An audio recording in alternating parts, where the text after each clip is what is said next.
All right, guys, back for another video today. We're going to go over some basic self-defense strikes that are very simple that you can use in a day-to-day situation. If you're in a self-defense situation, one of the most easiest things to pick up off the ground is a stick, right? Stick is very, very, very easy to pick up off the ground that you could use to defend yourself with, okay? So first of all, we're going to start with a little bit of stance, okay? And it doesn't have to be anything crazy. Now, what I don't recommend is you stand like this. Some people want to stand like this. You're leaving yourself open. Your arms, your hands, and your body is a little too close to the situation. What I recommend is more or less like right here. Because you're like this, now yeah, you can get good strikes, if you need to step in, but I would prefer to stand right here in a situation that I have a stick, right? Because once again, a stick is a blunt object, which means obviously it cannot cut. It's blunt force, right? So, standing like this, I'm putting myself in close to where he can grab me. Back here, I have a little bit more space, more room, and if I want to step forward, I absolutely can step forward. But this is my preference, is being right here. Now, if I need to get in for a lean in strike, absolutely. But I'd rather have this be right here and have that option, because if I need to step back, it could take me longer to step from here to here than from here to here, right? I have a lot more space from this area, okay? So once again, when you strike, now a lot of people, they want to strike like this, okay? You're leaving yourself open if you miss. So what I recommend is to broken strike. Broken strike, because you can come back quicker with another strike. Now, in this other situation, where if you were accidentally swung through, right? Or that wasn't your intention, you wanted to, but somehow they moved, because remember, once again, things move in real life. So when you're swinging, you may move, right? In that situation, right, that you swing through, right, what I would say is don't do this. Don't do that, because you're leaving yourself open. That's what some Sinawali martial artists will teach. They'll teach you to strike here and then come here, right? And there's all different other kinds of moves that you can use, right? What I recommend is when you swing through is to come back. It's quicker to come back than to here. And now you have to leave yourself open for a very long period of time. And if they have something, they want to grab you, tackle you, they have all the time in the world. Not all the time in the world. They have to still be quick, but there's more room for you to be open for a counter strike, right? So if I come through here, what I'm going to do is come back. Now, once again, guys, this is going to hurt all the people out there who are Filipino martial arts practitioners, people who practice this stuff daily, and they learn all the katas and the different moves and stuff like that, and they're doing all this stuff, right? And they're showing you these different cool moves. And throw all that crap out the window. It's not going to help you in a self-defense situation. I know that's going to hurt people's feelings, and because it's an art form. In a self-defense situation, you're not going to be doing a bunch of katas and these what do you call it? Some of these strikes that they're doing that aren't realistic. The spinning and the twirling, no. You need to know how to hit somebody with your stick effectively and with as much power as you possibly can. So if you want to learn Filipino martial arts so that you can go to your local park and show off, right? I've done that before, right? You do like the things just to get people motivated, right? Like, oh man, that's cool. I want to try that. That's what I do it for, okay? Is to say, man, step out of my comfort zone and maybe try something new that I'm not as comfortable with. Swinging this thing around without hitting myself or hitting the other stick or hitting somebody else, right? So that's what that is for, the motivationals. But in a self-defense situation, motivationals and all that crap is out the window. So, once again, when you, I recommend broken strikes because you can do it from any direction. I'll show you.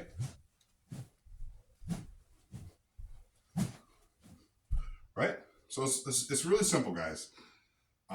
Most people, their channels are based off of long forms of, hey, learn this kata, learn this form, learn this special strike. If you guys have ever seen a self-defense situation where people are fighting with sticks, or even a Filipino martial arts, actual duel match, whatever they call it over there, they're swinging. They're swinging, right? They're swinging. They're swinging, right? They're not doing all the cool, fancy moves, right? Now, some of these moves can work. Once again, I'll show you another move set that can work in a close quarters environment. Now, I'll stand to the side for this one. This move right here. Now, somebody, they call it Abednego. Just kind of a short. Now, with that move, I'm going to show you the correct way to do it, okay? And it's going to look corny. You're going to be like, that's ridiculous. That takes too long. You get more power, okay? So if I'm just doing my fists like this, what I'm going to do is I'm going to strain my wrists. I already have not the greatest wrists. So what I want to do in that situation, right, is to turn my body, right? I've told you guys, when you throw a punch, you get your hip. Get your hips into it, okay? Right? So it's the same thing with the stick. Once again, you need a lot more power than you will with a knife. Okay? So if you're in a close quarter situation, right, where he has broken that safety field, right? That safety field right here would be inside of here, right? If he's able to get through, I'm not going to be able to do this, right? I'm not going to be able to do this, right? It doesn't make any sense. He's already broken that field. So maybe I might not be able to get a strike in from here to here. So what I want to do in that situation is I can, right? Now, sometimes, obviously, you may not have the opportunity. If he's in really close, you may not have the opportunity to turn your hips as much as you want to, but just get yourself in the habit of doing that, because while this is powerful, once again, you're going to be tweaking your wrists. So don't do that as much as possible. As much as possible, what you want to do is, it looks funny, but there's a reason why, okay? You get a lot more power from your core to your arm, to your hand, to the stick, right? Right? Watch and see, you can hear the difference. Right?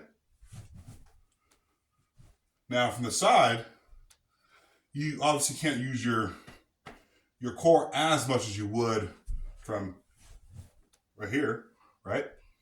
But from here, I could still, I'll show you from the side. So that would be for close quarters.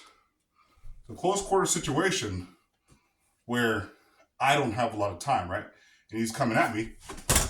I could do a quick strike. I'll show you from the side. Right? From the side, I might not have the opportunity to get that, to get from here to here, because he's already broken that plane. Okay? So in this situation, right, if he's in here, right? So, because once again, people move. This isn't a great simulation. Core Flex bag, all the Core Flex bag is designed for is for movement. Because if it's a stationary target, like say a hitting bag, like a big bag at the gym that you go hit, right, and you're just wailing away at that thing, right? You're doing your thing. It's not moving. You can push it and make it move, right, and move around, right? But at the same time, a Core Flex bag is fast. It's quick. It's fast. So I may not have the opportunity to get in from here, right? I might have to come here and then here, or here. Once again, it looks funny, but you're going to get a lot more power than you would just trying to do this whole thing. This whole thing right here, you're going to hurt yourself. You may hurt your wrists. All right? So what I recommend is to throw a little bit of oomph here. Plus, you're also protecting your face a little bit, right? You could put a hand up to protect yourself from maybe something that's coming over. Well, it may break your hand. It's better than them just plastering your face with a knife or a punch. You still have that one opportunity to hit them where it counts and where it'll hurt and where it'll put them down, right? So, once again, practice some strikes, right? Once again, you got to time it, because once again, just doing this stuff all day long, it's nice, but that opponent can move over here. So when he moves over here, now you're not used to. Now you got to come over here. You're not used. You're used to going one directional. You're not omnidirectional. You're a one-directional person. You need to be able to. Right? You need to be able to move with your opponent, no matter where they're at. Okay, so that's the most simple, basic stick fighting. Now you can say, "Oh, what about a second stick?" Well, how often are people carrying two of the same stick, or carrying two sticks at once? Right? When you're walking down a woodland path, right, in the forest, and someone's coming at you, and the guy looks like he is crazy, right? Yeah, you can run and grab two sticks. It's quicker just to run down, grab one, right, and be on your way, okay? That's the reason why I'm doing it with one stick. While it would be nice to have two sticks, that may not be, as practical as a one stick. You can always find you can find a stick just about anywhere that's not in a city limit. Your ice scraper in your car, right? Do you have two of them, or do you have one? Most people have one. How many brooms do people have? One. How many of the same item do people have? Now, some people might have 2, 3, 4, 5. I'm talking about like your self-defense tool, right? Most people use just one of that item. Whether it's a knife, whether it's a stick, a bow staff, right? Even a bow staff, right? So you're not going to be, typically, may not be fighting with two of the same weapon. Now, if you have both your Kali sticks in the back of your vehicle and somebody's antagonizing someone at the next campsite and they're being crazy, right? And you happen to have both sticks, sure, grab both sticks. Hey, bro, whatever. But in a situation where it's just normally and you're on your own, you're walking by yourself, you may have a walking stick, or you may have just one stick. Right? You can pick one up off the ground in the middle of a field or in the forest, right? And you can ward off. I'm not saying you can do this, but like a wild dog came along. Are you looking for two sticks? Or just pick up a stick and start swinging, right? Because that dog might have rabies, and you might have to fight off that dog, right? As attacking you. You're not like, okay, let me grab two of the same stick, man, because I can't do this. I can't protect myself against this wild animal with one stick. I got to pick up two sticks because I've always trained with two sticks. Train with two sticks, that's fine. But also train predominantly with one stick. And all the stuff that you see on YouTube, right? You see all the FMA guys, right? I mean, wow. They got some insane skills, right? Is that going to help you in a realistic fight? No, it's not. Maybe the way they train, it may help them out because they do that 24/7. And maybe some of their trainees will just do that 24/7, right?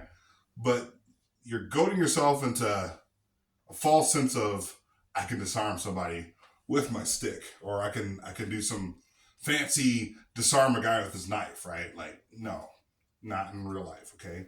In real life, if someone's coming at you with a knife, right?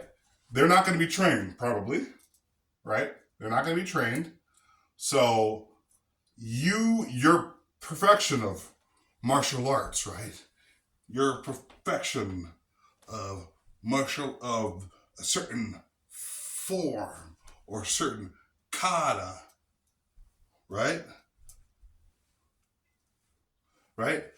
That kata or those move sets aren't going to work in real life because they haven't taken class. He might be a crazy, drunk, belligerent son of a gun, and he happens to have beaten up his wife. And now he's moving towards your campsite, right? Or towards where your family's at. And he's crazy. This guy's got a hammer or he's got a knife and he's just running around acting belligerent. He's not going to be like, man, what is that calling, that FMA? No. If he's going to be crazy and he's going to try to attack you, he's going to be swinging for the hills, right? And you trying to say, okay, all right, next time he does his move, I'm going to disarm him. I'm going to take the knife out of his hands. When he's swinging full bore and he don't feel nothing, right? And he's just swinging at you. And he's swinging at you, right? He's trying to kill you, your wife, or your kids. You're a practitioner. He is not a practitioner. So you train for those scenarios. I know jiu-jitsu guys, all those people, they train in perfect scenarios where, two brown belts or a green belt's training with a white belt. And you guys are learning techniques together. In a real life situation, someone who's attacking you normally isn't going to know self-defense like you on your level. They're crazy. Self-defense practitioners aren't looking for fights. A lot of you guys out there who are like, you guys think, because you hear Joe Rogan on his podcast, all these, these people on his podcast who are experts in their craft, in their field, I'll admit, but they're saying, you just need to train with the best of the best, because if you're the best of the best, then you're going to be able to take out somebody who's untrained. No. That's garbage. It's hot garbage. Okay? That's hot garbage. Someone who's untrained is going to be wild, erratic, and could end your life just like that. A lot of you guys have seen the videos of the jiu-jitsu black belt choking somebody out. It looks good and it sounds good because you hear all the stories. You haven't heard all the stories of the jiu-jitsu brown belt or black belt that was subduing somebody because he was at a bar. He shouldn't have been at a bar. Jiu-jitsu practitioners, people who study true martial arts should not be at bars. Should not be at those places. Situational awareness should not be at bar. Shouldn't be there, okay? Choking somebody out, right? Somebody else sees it. Either it's a buddy. I've heard stories where it's a buddy. Comes up and stomps a jiu-jitsu guy into the ground. Almost kills a guy. Jiu-jitsu, brown belt, black belt. Almost kills a guy. Because he just sees him and he just, bam, get off my friend. Another worse situation, well, just about worse situation. Jiu-jitsu guy at a bar trying to subdue somebody who was attacking him or attacking his friend. Had this guy in a chokehold. Some other people came up and they don't know what's going on. They see this guy choking this I don't want to say asshole, but yes, asshole's choking this other guy out. And they're like, we got to help this guy. Like, why is he choking this guy out? You're the menace. They came up, subdued him, or, beat the crap out of him, right? And the charges, they ended both in the basic cat charges, but the charges got thrown out for both guys. But he was facing charges, and so was the guy who attacked him. They were both facing charges, and the charges got dropped somehow. I don't know how, but it did. Okay? That's a nightmare scenario. So don't just train for, okay, if I can beat another black belt in Taekwondo, which means I'm going to beat somebody in a street fight. No, not necessarily.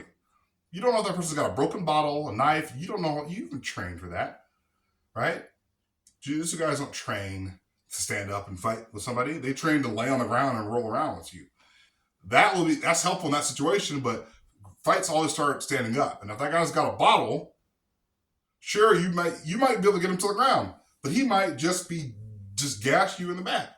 The broken bottle, his friends are coming up. So you guys train realistically. That's all I'm saying. Don't take everything as gospel just because someone has millions of followers. doesn't mean they're correct in every situation. Look at both scenarios. Train with pros, but also train to fight people who aren't professionals. So those are the people you're going to be fighting on the street. It's unprofessionals. Okay, so that's all I got for you guys today. I know I got way off topic with the sticks, but it's very use practicality, right? Use practicality. Broken strikes to defeat an enemy. Okay, swinging here, sure. Don't do that as much as possible. And if you get into that situation, swing back up, swing across, swing back across. It's all about keeping a pattern. See, the stick is in front of me as much as possible. I'm going back the other way. See that? I'm going back the other way. The other way. Boom, boom, boom, boom, boom, boom. And then move. Learn how to start moving your feet. Not hitting yourself or hitting somebody else. Right? If you have to move in that direction, right, where you have to overswing, overcorrect. I recommend broken strikes is quicker. You get a lot of power behind broken strikes, and plus you can come back a little bit faster from broken strike. Okay, so study everything. Study every technique out there. Take the good, spit out the bad. Don't just practice one martial arts form and think you're good. Practice different forms of martial arts. Okay? That's all I got for you guys today. Hit that like, subscribe button. Continue to check out my content, and I'll talk to you guys later. Love you guys. Peace.